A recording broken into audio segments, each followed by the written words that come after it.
Question 1 is about how to use your calculator. If you want to make sure you never lose all of the marks, do it in stages. So first of all, I'm going to work out the square root of 20.4, which is 4.516635916. Then I'm going to work out 6.2 times 0.48, which is 2.976. So now I'll complete the calculation by dividing that by 2.976, which gives me the answer of 1.51766868. Remember, they asked you to write down all of the figures on your calculator display. They also asked you to give you the answer as a decimal, so if you have a calculator that gives you the answer as a fraction first, make sure you change it. Question 2 is a reflection. If you struggle with a diagonal line, remember you can always turn it like that, so it's a vertical one, and you can either use tracing paper or just do it by eye. You should join in the shape with a ruler. I'm doing it like that for speed. So there's your reflection. The second part of question 2 asks you to describe this transformation. Go through all of them. So has it been rotated? No. Has it been reflected? No. Has it been enlarged or got smaller? No. So therefore it's going to be a translation. There's 2 marks for this. It's quite straightforward. You just need to give the word translation and then use a vector to describe it. Now note it's going from triangle A to triangle B. So if I pick a point on A and just move it, so I've gone 2 left, which means the top of my vector will be -2, and then that point has gone 1, 2, 3, 4 down, which is going to be -4.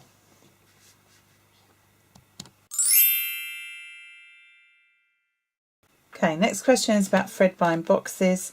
You get a discount depending on your total order value. So Fred orders 3 packs of boxes, so we need to work out 3 times 193.86 first of all. And that gives me 581.58. So at this point I need to look at the diagram and identify the discount he's going to get. He's going to get a 15% discount. Now I can do this in one go by subtracting 15 from 100%, which is 85, and multiplying that amount by 0.85. So 581.58 times 0.85, which represents the amount he'll be paying. And our answer is £494.34. Now I did it in one stage using a multiplier. You would still get full marks if you found 15% of 581.58 and just subtracted it. Next question asks you to draw a pie chart. They have given you the first piece of pie, so you could measure it and work out how many degrees each of those 15 people got. It measures 75 degrees, and with 15 people there it means that they get 5 degrees each. If you want to draw it in the normal way, you add up how many are here. So we've got 15 plus 10 plus 20 plus 27, like so, which adds up to 72. Now, because you have a calculator, you could make these as fractions. So 15 divided by 72 and multiply that by 360, which would give you the 75 degrees that you need there, and so on. Or you could divide 360 by 72, which will give you 5, and then times each of these by 5. So this is going to be 50, this is going to be 100, and this is going to be 135. You should write down your angles at some point during this calculation or this question. And once you've got that, you just go ahead and draw it. So I'm going to do a 50-degree angle for thrush. Do make sure you label it because there are points for that. Then I need a 100-degree angle for the starlings.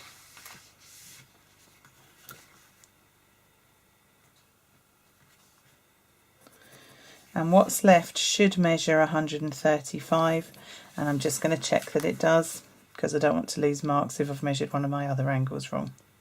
Okay, so that does measure 135, so I'm going to finish labelling it. This was starlings and this was the sparrow. Pie chart drawn.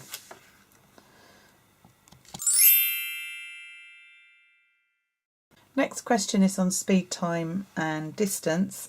You're given the distances between points A, B and C, and you're also given the speeds. So we're going to be looking to find time.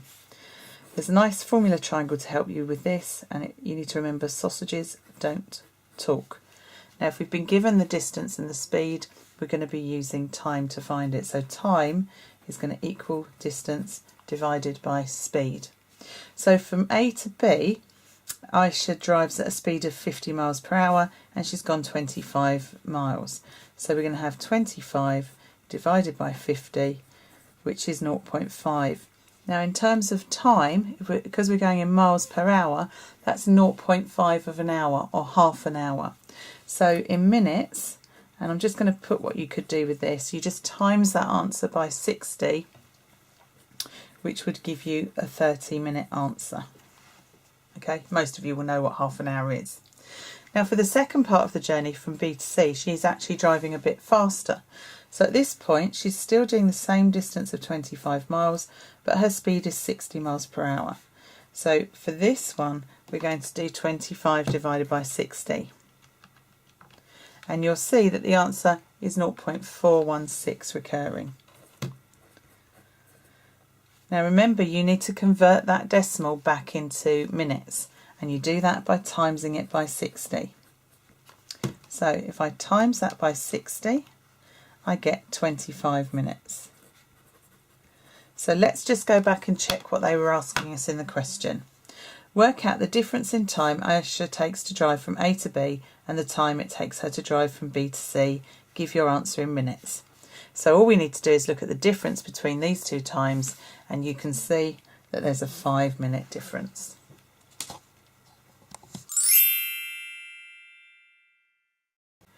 Okay, question 6 gives us a parallelogram and loads of different angles to find. And remember, they're asking you to give reasons for your answer, and there's an S on the end of that, so we need more than one. So whenever you get an angles question, it's worth looking at it and putting in all the angles you can find. So if we start here, we have a triangle ABD and we know 2 of the angles, so we can find the other one. All you have to do is subtract the answers or the angles that you know from 180. So if I do that, I'm left with 22. So the angle at the top up here is 22 degrees, and I'm going to start listing my reasons, which is angles in a triangle add to 180 degrees. So there's my first reason. Now here I have another angle that's on a straight line, so straight away I can calculate this angle. So again, just 180 minus 41 gives me 139. So that angle in there is 139 degrees, and this time the reason is angles in a straight line add to 180 degrees. Now, we now know one of the angles in this little triangle down here, but we don't currently know this one. So let's have a look at what else we do know. Now, we have parallel lines because it's a parallelogram. So if you look here, these are joined with a Z shape. So this angle and this angle are equal. So the angle down here is going to be 22 degrees. Now a Z-shaped angle that's connecting it, and remember that could look like an N or something else, but that kind of zigzag shape is actually alternate angles. So alternate angles are equal. Now I now have enough information to be able to answer the question. You may have got there in other ways though. So for example, this is also an alternate angle. So that angle is 38 degrees. And then you could find the angles in here. And then the opposite angles on parallelograms are equal. So you could find it from there. Or you could use angles in this small triangle at the bottom. So there's different options for getting to the solution. If I do the one at the bottom, I'm going to do 180 minus 139 and minus 22, and that leaves me with 19 degrees. So angle X is 19 degrees, and they were all of the reasons that I used to be able to find the answer.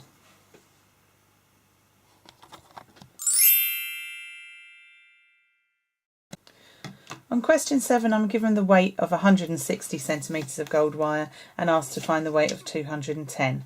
So the first thing I'm going to do is find the weight of 1 centimetre of gold wire, and I'm going to do that by dividing the 17.8 by 160.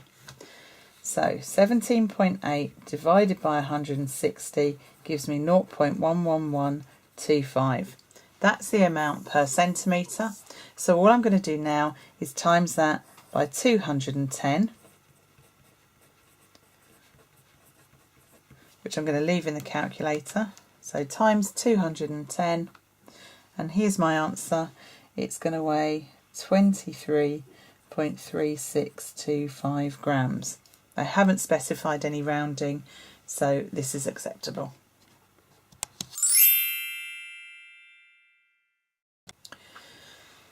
Question 8. N is an integer, that's a whole number, positive or negative includes 0, and it's asking us to list all the values of them. Please note the symbols. If the number next to a sign that is less than or equal to, and it has an equal to, it will include that number.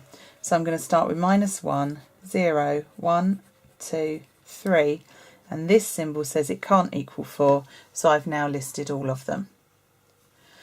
The next part of the question has a diagram, and in terms of these symbols, this symbol means less than or equals to. So when it's coloured in, that's what it means. And this one will just be a less than. Remember that the symbols will always point to the left. They will always say less than. So the inequality will look like the one in the first question, but with different numbers. So I'm going to put X in the middle, or you could put N, it doesn't matter. And then it's going to be less than -4. So X is greater than -4, or -4 is less than X, which is less than or equal to 3. That's what the inequality should look like. And the final part of that question is asking us to solve the inequality. So remember, you can solve these just like you would an equation, but so we don't lose any marks, I'm going to put this symbol onto the answer line straight away. So it's going to be y is greater than something. But in between, so I'm not put off, I'm going to use an equals sign. So I've got 3y minus 2 equals 5. And the first thing I'm going to do is move the -2 across and add it, so that 3y becomes 7. And to finish this, my answer is going to be 7 divided by 3. So obviously if you do that on a calculator, you're going to get 2.3 recurring. If you want it as a fraction, it's 2 1/3. You could have left it just as 7/3. All of those would be acceptable. But you must have the correct symbol on your answer line.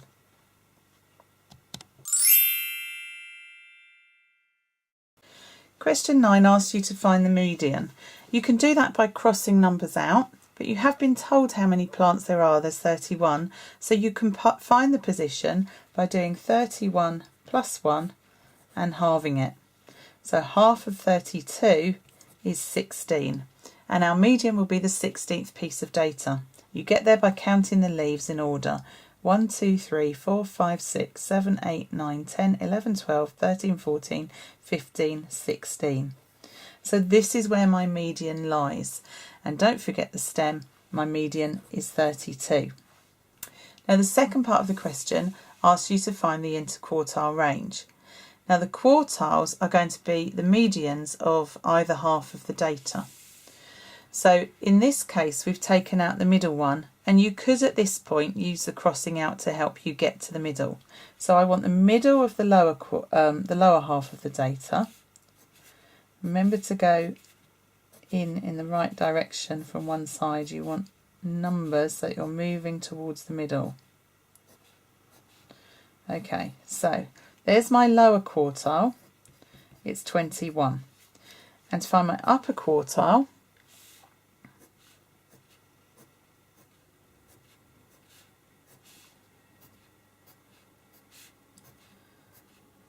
there it is. My upper quartile is 45, and then I just subtract the 2. So 45 minus 21 is 24, and that's the interquartile range.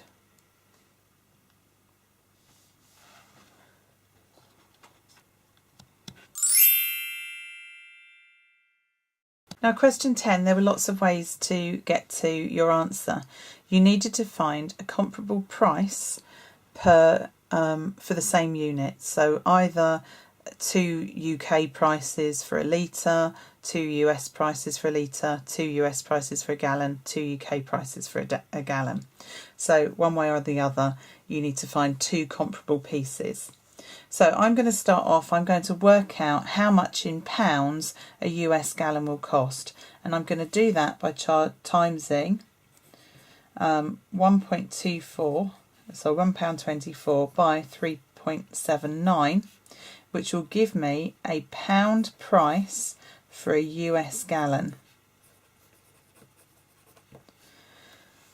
So £1.24 times 3.79 is 4.6996. Okay, that's what a US gallon costs in pounds. Now, in dollars, we know that a US gallon price is just $3.15. So now we need to compare the price for the two. Now we know how to change pounds into dollars. So because we're going from the £1 upwards, we're going to times. So to change this into dollars, I'm going to do 4.6996 times 1.47, even though I've written 5.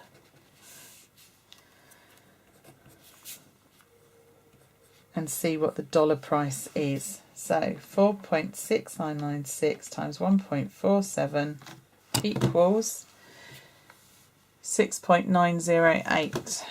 So this is $6 and effectively 91 cents. So it's very, very clear that petrol is much cheaper in the US. Okay, the first part of this question asks you to show that x cubed minus 10x equals 100, and you're using this. The volume of the cube is 100 centimetres cubed more than the volume of the cuboid. So first of all, let's work out an expression for the volume of the cube. Well, x times x times x gives us x cubed. And a volume of the cuboid, 2 times 5 times x gives us 10x. So we know that x cubed is 100 centimetres cubed more than the volume of that. And so this is x cubed plus 100, that's 100 more. No, this isn't right. X cubed minus 100 would be the same as 10x. So these are identical. And to get to this, these have just been switched around. So that moved over to there and became a positive 100, and that moved over to here and became negative. So that now matches what they were asking for. Part B is a trial and improvement question. They want the answer to correct to 1 decimal place still, but they didn't give you a start point. So you need to initially find the numbers that it lies between. So we're looking for something that when it's cubed and you take away 10 lots of it, you get around 100. You can start with any number. You'll pretty quickly get an idea of whether or not it's going to work. So I'm going to try 5. So 5 cubed, I missed out the minus 10 times 5 equals. So if I've started with 5 wasn't big enough, it's too small. It's not significantly too small though, so I think I'm going to try 6.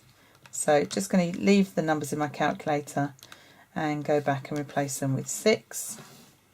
Okay, 6 has given me 156, which is too big. So I now know that the number lies between 5 and 6, so I'm going to test right in the middle of that at 5.5. So again, use your calculator, don't retype everything in, you don't have to. Okay, so 5.5 gives us 111.375. It's too small. No, too big. So I'm going to try a number smaller. And I'm going to do this systematically, so I'm going to go to 5.4. The reason for that is it makes it easier for me to make my final decision at the end. So 5.4 gives me 103.464. It's still too big. So let's try 5.3.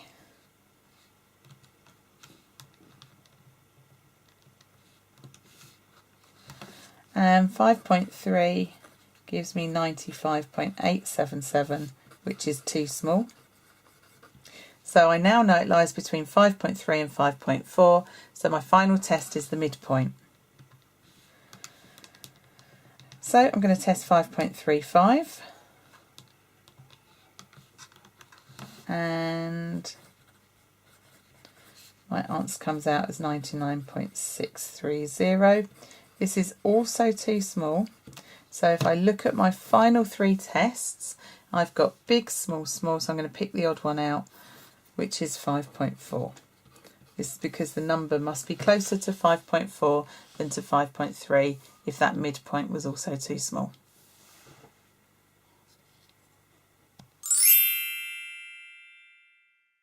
Question 12 asks you to draw a frequency polygon. You need to do this and you must make sure that on frequency polygons you plot in the middle of the class interval. So for each of these I'm going to plot at 5, 15, 25 and so on. And check your scale before you start.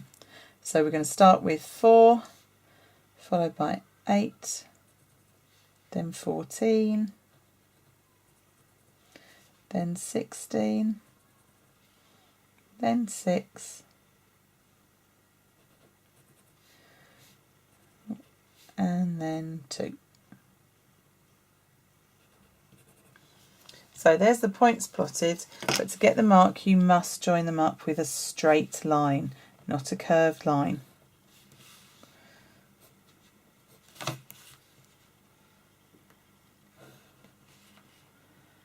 And some of you will join up the very bottom to actually make a frequency polygon.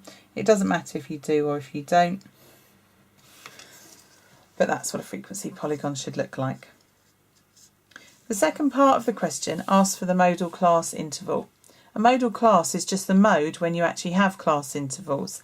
So we need to go back to the frequency table, and mode is the one that comes up the most often, so we're looking for the highest frequency. This is the highest frequency, but this is going to be our modal class. So you just need to copy that onto the answer line. So it's where T lies between 30 and 40.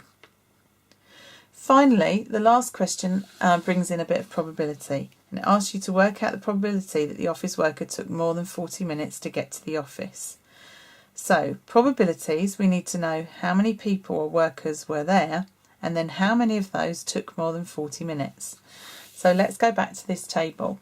To know how many people are there, you need to add up that frequency polygon, frequency column even. So you can use a calculator as you have one,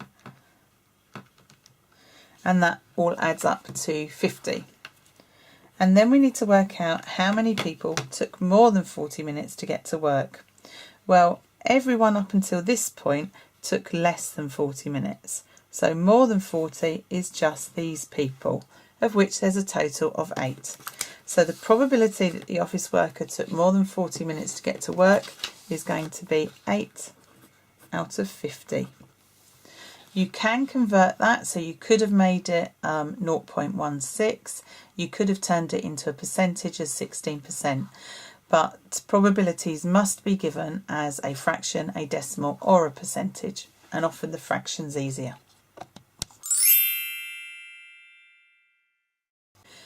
Question 13 was actually a mass density and volume problem, but it never mentioned the word volume. You needed to know that you would have to calculate it.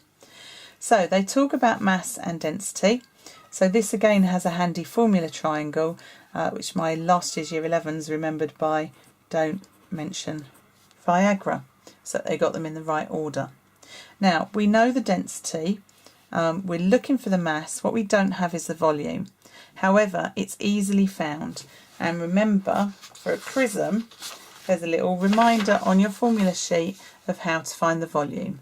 Find the area of the cross section and times it by the length. So in this case, we're going to find the area of that triangle and times it by the length, which is 15.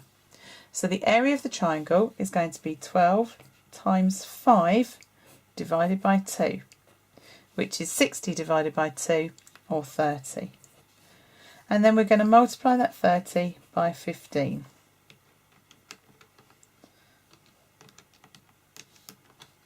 And our answer is 450. Okay, so our volume is 450 centimetres cubed. So now we have enough information. We know the density is 6.6 and we know the volume. And to find the mass, which is here, we're going to do density times volume.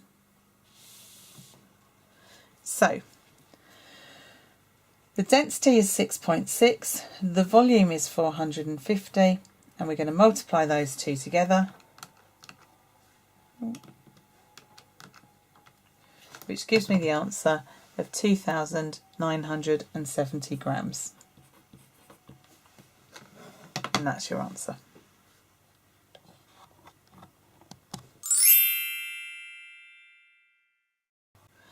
Okay, question 14 is all about factorising. So the top one, both of these terms have got a common factor, which is x, which indicates it's going to go into single brackets. So I'm going to open my single brackets and take x out. To make x squared, I need x times x, and to make 7x, I need a 7. So this becomes x plus 7. The second part of the question, if I look at my three terms, I'll notice fairly quickly that there isn't anything that they have in common, and that's a clue that I need to put this into two brackets.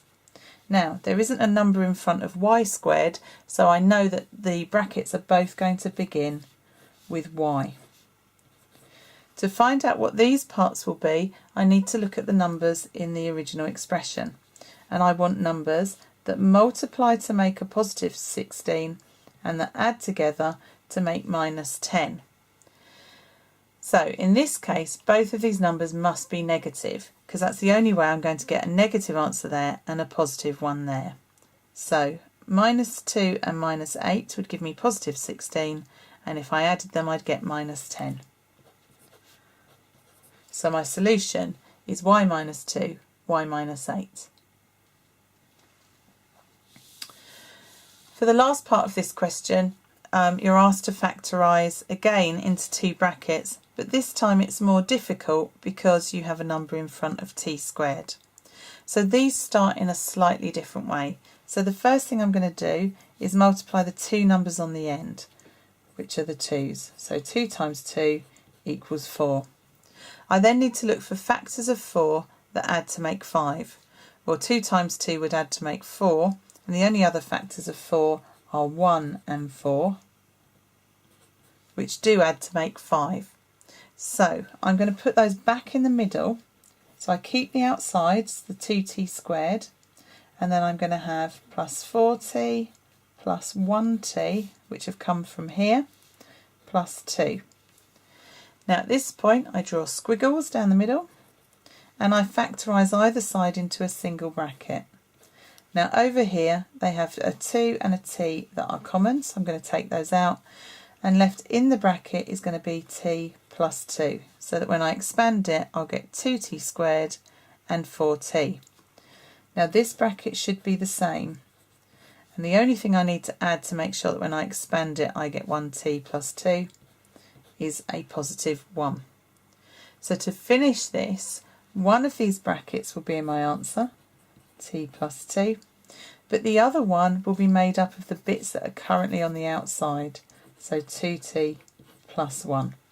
And that's the answer to the factorisation. The last part of this question is connected to the bit that you've just factorised, and it asks you why this expression can't have a value that's a prime number. And you need it to link it back to your factorised expression and look at these in detail. We know that prime numbers have two factors. One of the factors is 1 and the other one is the number itself.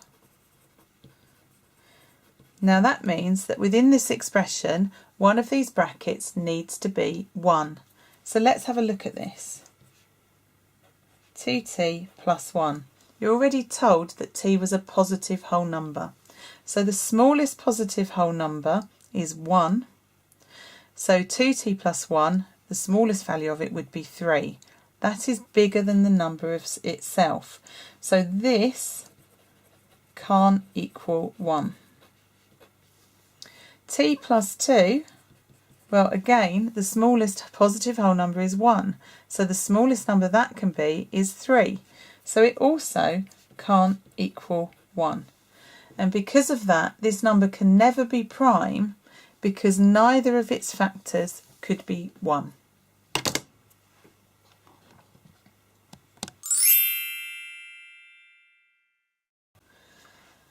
Question 15 tells you at the top that this is a trapezium and you're asked to find the length of AC, which is, I'm going to draw it on here, this line going across here. So this creates one right angled triangle, but we don't know this side length. And although we do know these two side lengths here, they're not in a right angled triangle and there's no angle, so we can't use trigonometry. So I'm going to look at the shape and think, well, where else could I draw a right angled triangle? And there is somewhere else, because if they're right angles below, if I draw that across, it will create a rectangle, and this will be a right angled triangle. So a quick sketch of that shape down here. That's A and that's D, and we've now got a right angle and we know this side is 10 centimetres. We need to check how long this side is because we don't know the distance at the bottom. Okay, so the whole of this side length is 9 and we know that up until that line it's 3. Remember, the diagram isn't accurately drawn. So if that's 3, then the top bit must be 6. So back to the triangle I've sketched out. I now have two side lengths of a right angled triangle. That means I can use Pythagoras. So because I'm finding a shorter side, not the hypotenuse, I'm going to do 10 squared minus 6 squared. So, sorry, that is going to be 10 squared minus 6 squared, which gives me the answer of 64. And of course I need to find the square root of that to find its side length, which is 8. So at this point we now know that the base of this rectangle or triangle is 8 centimetres. Now that means that I can use this big triangle here, which is now right angled and I know two values, to find the length of AC. So the bigger triangle has a side length of 9 and 8, and we are finding the hypotenuse.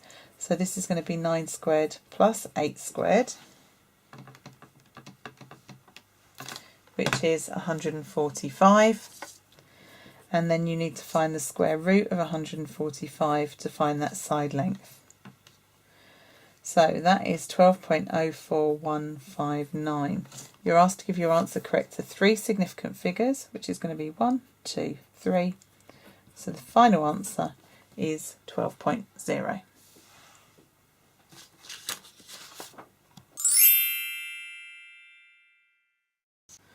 Okay, Bill's lost weight and you're asked to find the percentage decrease in his weight. The first thing you need to do is find the actual decrease, which is the result of 64.8 minus 59.3. And the answer to that is 5.5 kilograms. And then to find that as a percentage, I first need to write it as a fraction of his original weight. So his original weight was 64.8, so I'm going to have 5.5 divided by 64.8, and to change that to a percentage I'll need to times it by 100. Okay, 5.5 divided by 64.8, not 6.48, which I wrote a moment ago. So 5.5 divided by 64.8 times 100, and your answer should come out as 8.4876. La la la. Asked to give your answer to 3 significant figures, so 1, 2, 3.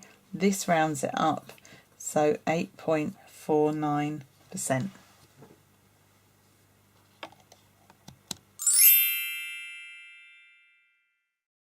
Question 17 is a trigonometry question. So the first thing we need to do is label our sides in terms of this angle. So this is opposite, this is our hypotenuse, and this is adjacent. Now we're trying to find x, and we know h, so we're using O and h, so we're going to use SO, or sine. So this is the formula triangle for that. It goes in order of the word of the acronym SO. So we've got sine x, opposite, and hypotenuse, and we are trying to find the opposite side. So the formula is going to be sine of the angle, which in this case is 60, times the hypotenuse, which is 32. So make sure your calculator is in degrees. So then sine 60 times 32, and our answer is 27.7128. This has asked for 3 significant figures, so I'm going to go 1, 2, 3, no rounding needed. The answer is 27.7 degrees.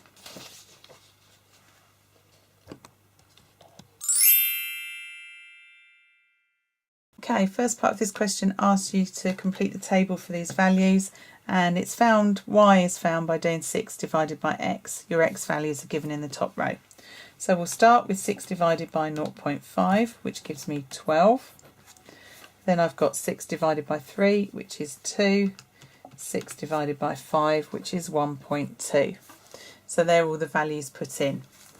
You're then asked to plot those on the grid that you're given. Now remember, these pairs give you coordinates. So this first coordinate would be 0.5, 12, followed by 1, 6, and so on.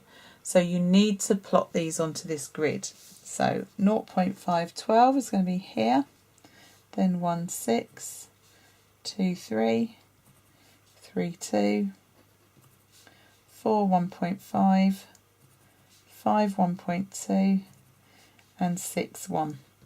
So you can see that we've got a kind of sloping curve going on here. Then you just need to join them up with a smooth curve, like so.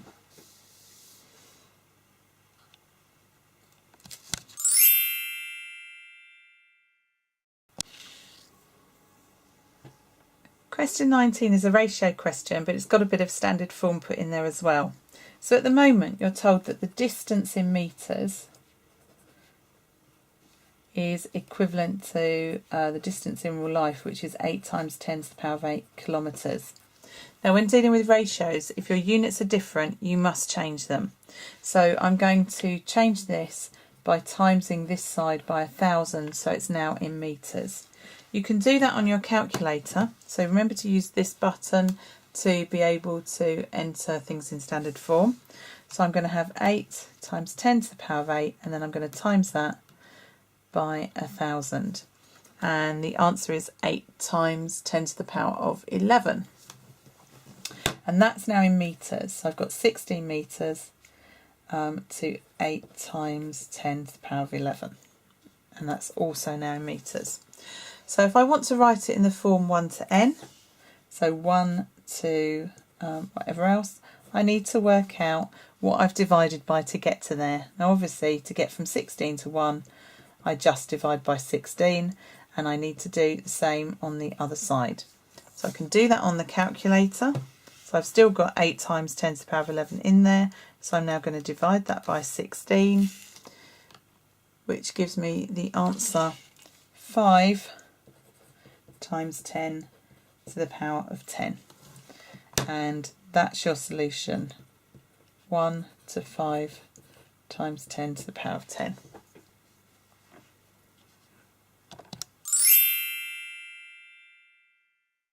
Now, just like you can add ordinary fractions in a grid, you can do the same with algebraic ones.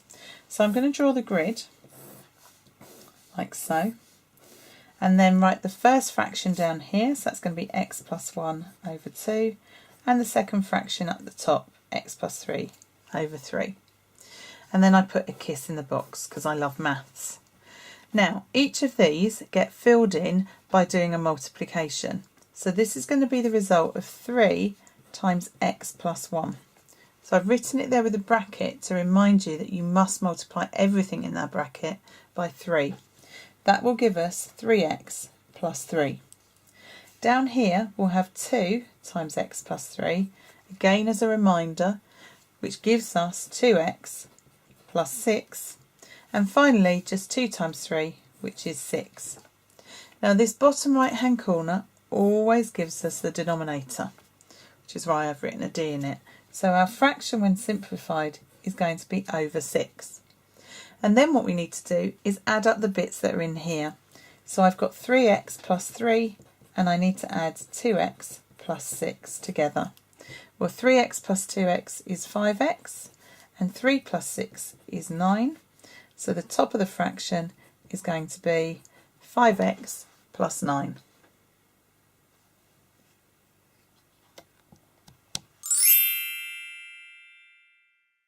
Question 21 is a probability question.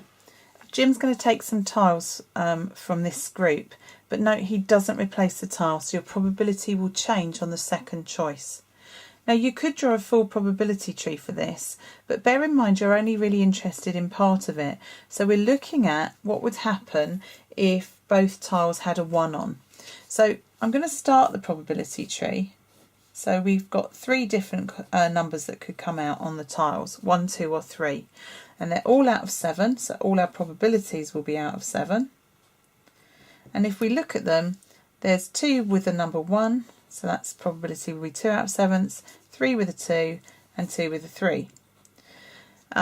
So we know that our first probability will be 2 out of 7. Now obviously we're looking for him picking a number 1 followed by a number 1. So the first part of that probability is this, and we're not actually interested in the rest there. And when the second tree comes along, we're also only interested in the branch with a 1 on it. Now, because he didn't replace the tile, there's only 6 tiles left in that bag. And because we've already taken one of those number 1 tiles out, there's only 1 left.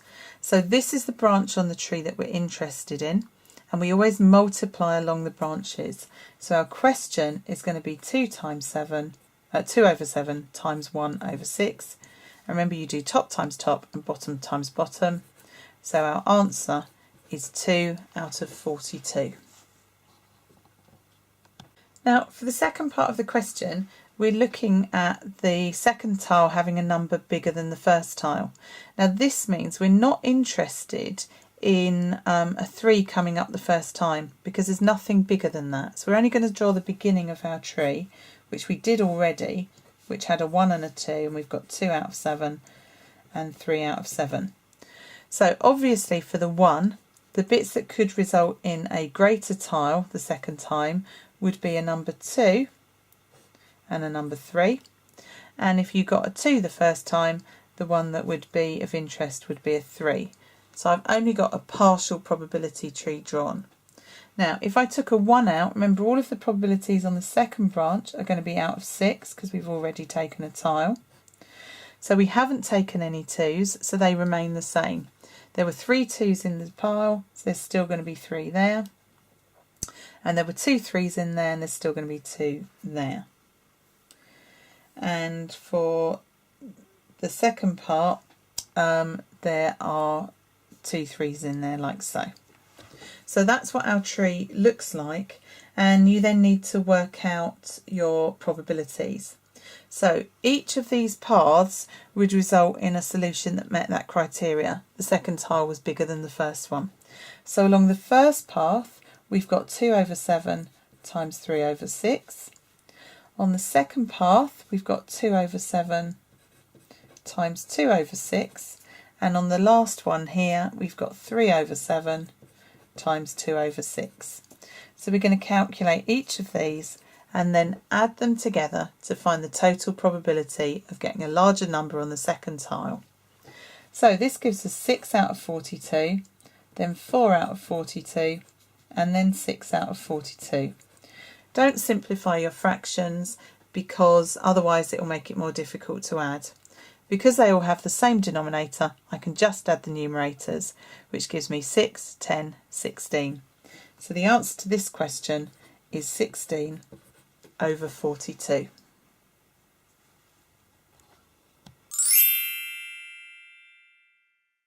Question 22 asks you to solve a quadratic equation, and because your solutions are going to be to three significant figures, you're going to need to use the quadratic equation or a calculator method.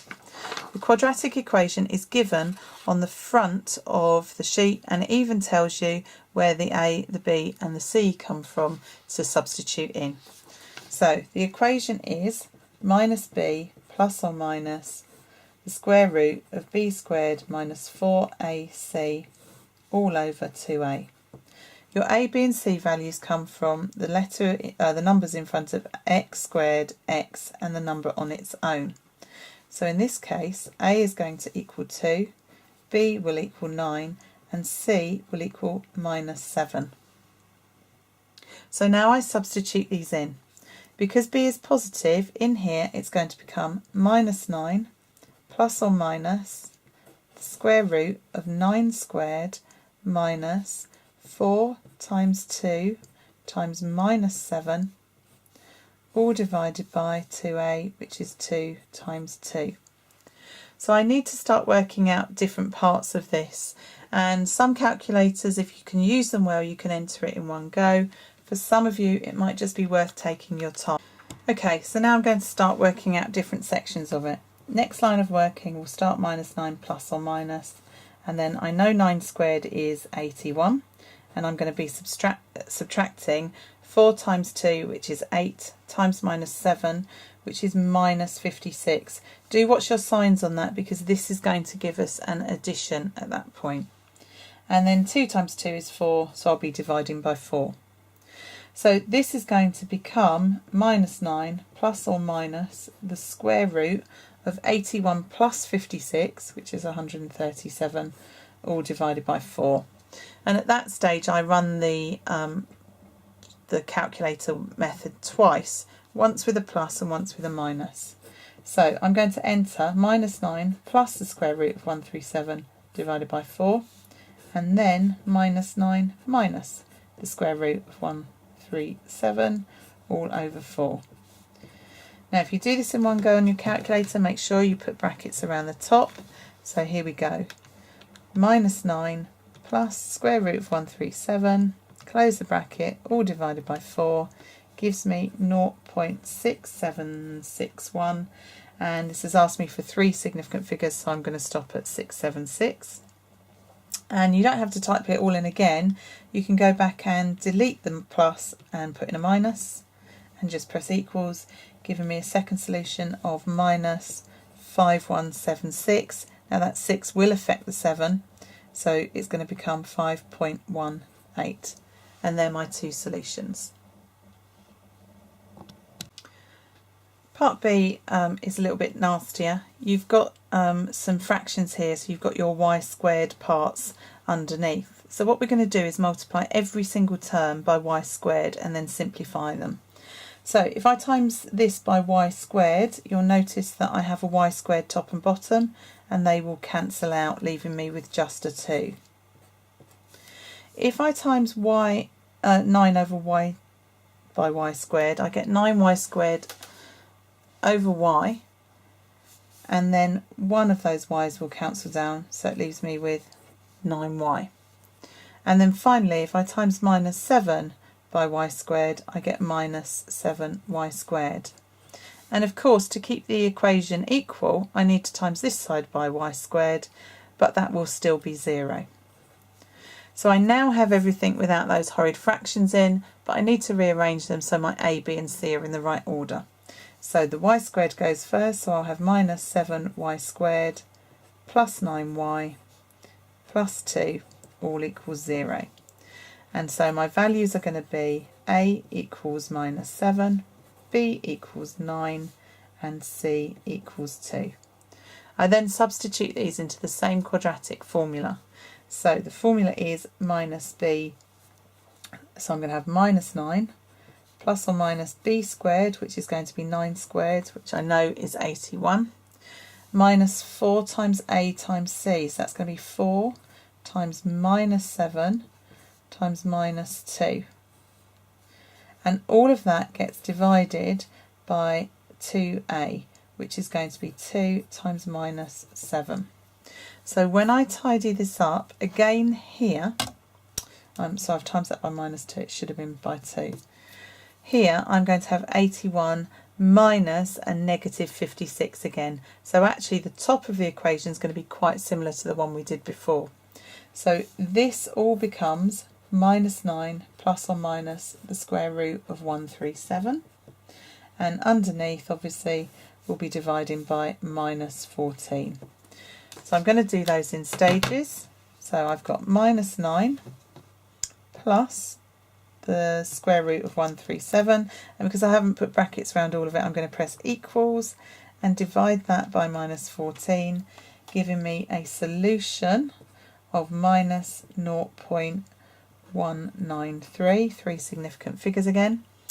And I'm going to have to type it in again because I didn't do it in brackets. So here's my brackets, minus 9 minus the square root of 137, close my brackets and divide by minus 14. And my second solution comes out as 1.48, so three significant figures. So there's the two solutions.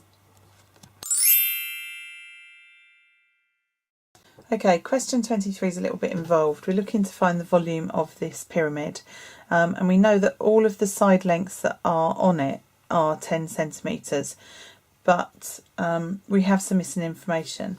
To find the volume of a pyramid, now you don't get the volume of a pyramid formula, but you do get the volume of a cone, and it's basically the same. This pi r squared on the cone is obviously the surface area of the base, pi r squared being the area of a circle. So the volume of a pyramid is a third times the area of its base times its height. So if the volume is going to be a third times the area of base times the height, we need to look at what information we currently have. Now we know that the base is a square of 10 centimetres, so our area of our base is going to be 100 centimetres squared. But we don't know our height, which is a perpendicular height dropped from here to here. So we're going to need to use something to help us find the height of that. We don't have any angles, so we're probably going to be looking at some Pythagoras theorem in 3D. So I could create a right angled triangle with using this height, and I know that that side's 10, but I don't know this side here. But I can find it because I do know this square, and that is the diagonal of that square, and it's half of that diagonal. So if this is my square, this is the triangle that I'm going to use, and I know that each of these sides are 10, then I can find this one using Pythagoras, and it's just going to be 10 squared plus 10 squared, which is 200, and the square root of 200, which is 14.1421. And I'm going to leave 4 decimal places in there because I'm going to need this again in a moment. Now, of course, if I drop a perpendicular line from the point on that pyramid, it's going to cut this line in half. So the length that we're going to be interested in for this is going to be half of that. So if I divide that by 2, I get the answer 7.0710. Okay, so now I know that length, I'm going to draw a right angled triangle, and I'm going to use it to help me find the height of this pyramid. So there's the triangle, there's that value that I've just found, and I'm going to use Pythagoras again. So it's going to be 10 squared minus 7.0710 squared, I don't really need that other 0, and then square root it.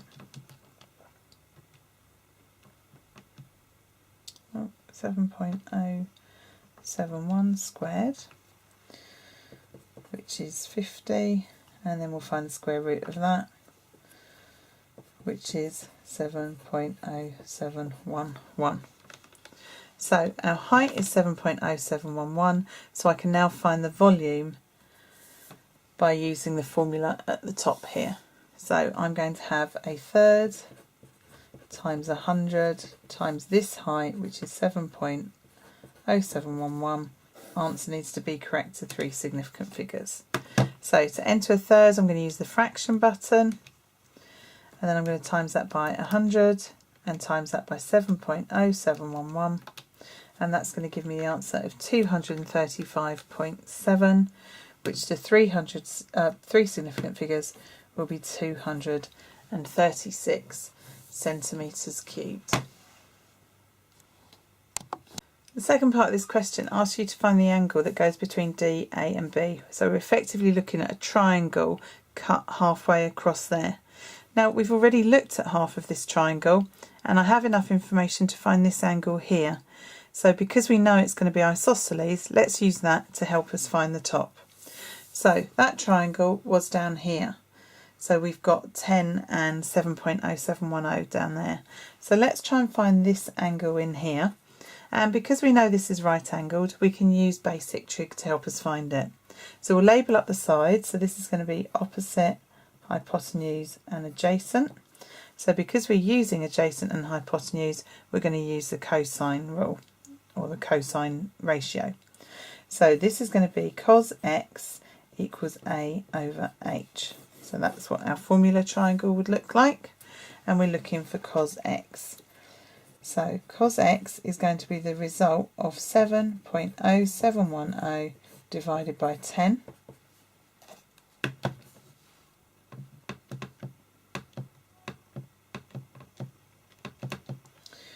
which is 0.7071. But remember that we are looking for the angle, so this isn't what that angle measures, and that's our clue to find the inverse of cos. We do that by pressing our funky button and the cos button. You can see there we've got the -1, which is our inverse, and when I press equals I get an answer that looks more like what I'm expecting, and that answer is 45 degrees. So we know that our angle in there is 45 degrees. Now, if that's the case, and we've got an isosceles triangle, and here's D, A and B, we know both of those sides are 10, this angle is 45 degrees, then we know that this angle is 45 degrees, and angle DAB must be 90 degrees, so that our angles add up to 180.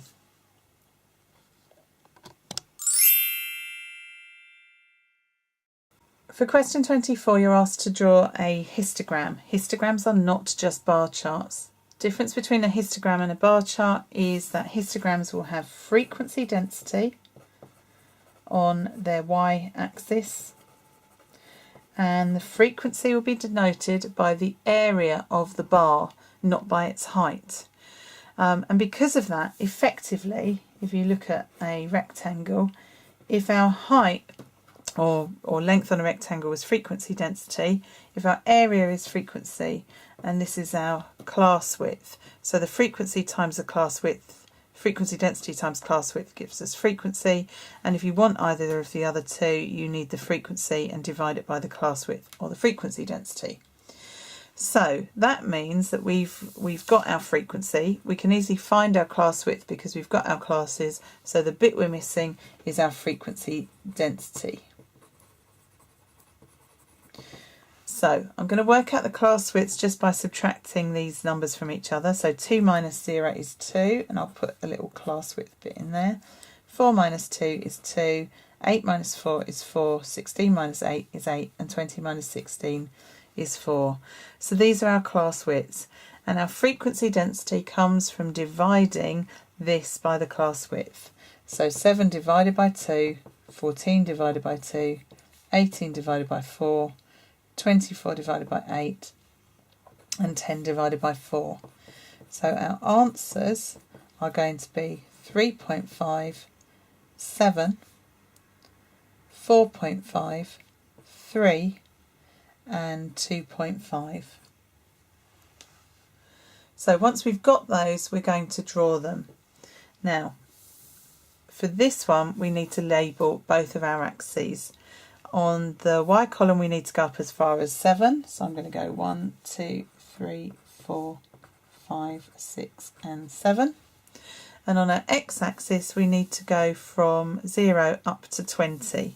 So I think I'm probably going to go in 2s and do 2, 4, 6, 8, 10, 12, 14, 16, 18, 20, like so. So then all I have to do is plot to the height of the frequency density with the class width indicated in the table. So the first bar will go from 0 to 2 and will be 3.5 squares high. So this is 0 to 2, that's 3.5, there's my first bar. Remember, if you were doing this in an exam, you should be using a ruler to do it. So the next bar goes from 2 to 4 and is going to be 7 high.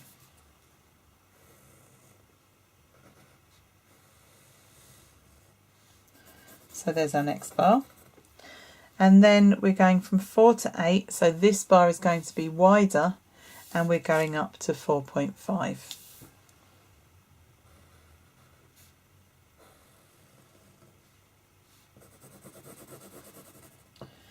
Then the next one is going between 8 and 16, so a very wide bar, only going up as far as 3. And the very last one is going between 16 and 20 and will go to 2.5.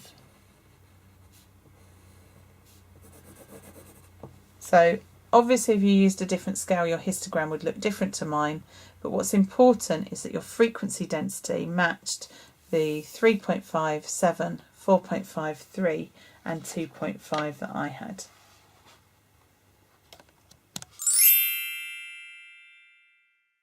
Okay, final question. We're told that the area of this triangle equals a centimetres squared, and you're being asked to show that this line here, x, equals the square root of 2 times the area. So, area of a triangle, it's non-right angled. It's a clue that you need to use the sine rule for this, and so an area of a triangle is half AB sine C. So, sine C relates to the angle that we know. So if I recall this angle C, this will be side C, and then it doesn't matter, you can label the others A or B. So that will be A and that will be B with corresponding angles with capitals on them. So half AB sine C equals A, so I'm going to put in half A, which is 2x, so half times 2x times B, which is x, times sine C, which is 30. And all of that equals the area A. So let's have a little look at what this does. Now the first thing that would be useful to know is what sine 30 is, and you should find, because we ask you this when you do exams, that sine 30 is 0.5. So if I put all of this together, I've basically got a half times 2 times another half, so we're looking at 0.5 times 0.5 times 2, which gives me 0.5, and I've got x times x. So all of this becomes half x squared equals A. So if you are being asked to show that x equals the square root of 2a, we now need to rearrange this so that it's for x. So the first thing I'm going to do is times both sides by 2, and if I do that I get x squared equals 2a. So to get x on its own I just need to find the square root. So if I square root both sides I'm going to get x equals the square root of 2a, which is what they were asking you to show at the start of the question.